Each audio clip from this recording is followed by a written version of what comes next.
মাননীয় শুভেন্দু অধিকারী মুখ্যমন্ত্রী পদে শপথ গ্রহণ করেছে 10 দিনও হয়নি, কিন্তু তিনি একটার পরে একটা ধামাকাদার সিদ্ধান্ত নিয়েই চলেছেন। এতে খুশি হয়েছে পশ্চিমবঙ্গের সকল মানুষ, খুব অত্যন্ত খুশি হয়েছে। এমন খুশি বোধহয় কোনো মুখ্যমন্ত্রীর শপথ গ্রহণে হয়নি মানুষ। এমনকি প্রধানমন্ত্রী নরেন্দ্র মোদীর শপথ গ্রহণেও এত খুশি হয়নি মানুষ যতটা শুভেন্দু এবং বিজেপি সরকার ক্ষমতায় আসায় বাংলায় মানুষ এত খুশি হয়েছে।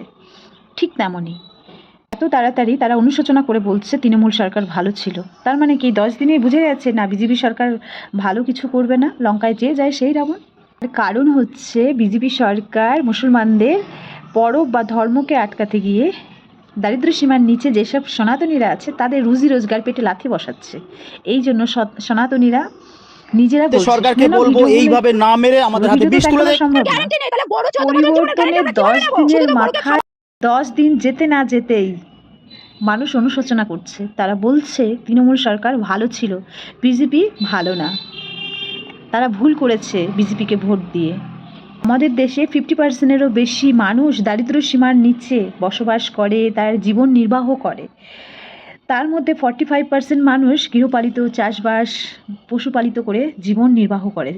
যেমন যারা গরু গবাদি পশু পালিত করে তাদের শুধু না, যারা বেচা কেনা করে তারা, মিষ্টির দোকান থেকে শুরু করে গোয়ালা সবাই এই গরুর প্রতি নির্ভরশীল, তাদের জীবিকা নির্বাহ করেছে।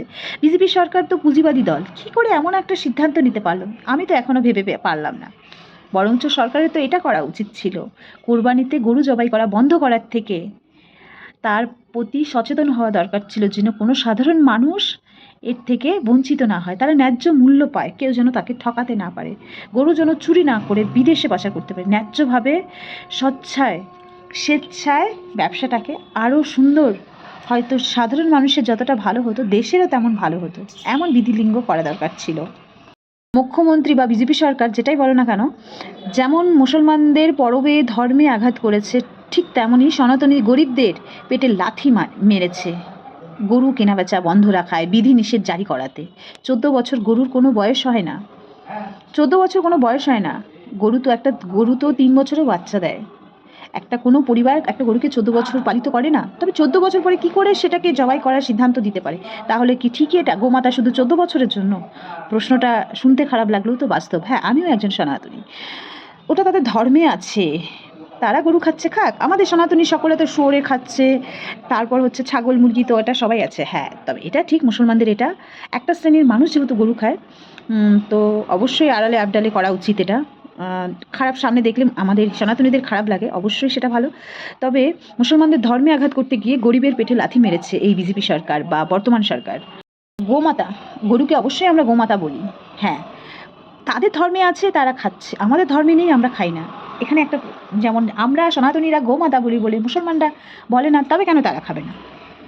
আমাদের সনাতনীরা তো সব থেকে বড় পাপ করে, যেটা হচ্ছে কচ্ছপ। ভগবান বিষ্ণুর অবতার বৈদিক যুগে, বোধহয় বৈদিক যুগেই হবে, ভগবান বিষ্ণু অবতার নিয়েছিলেন কচ্ছপ রূপে। সনাতনীরা তো তাকে কেটে খাচ্ছে, তাতে পাপ লাগছে না, যেটা তাদের ইসলামে আছে গরু খাওয়াটা। তবে কেন এত বাধা নিষেধ?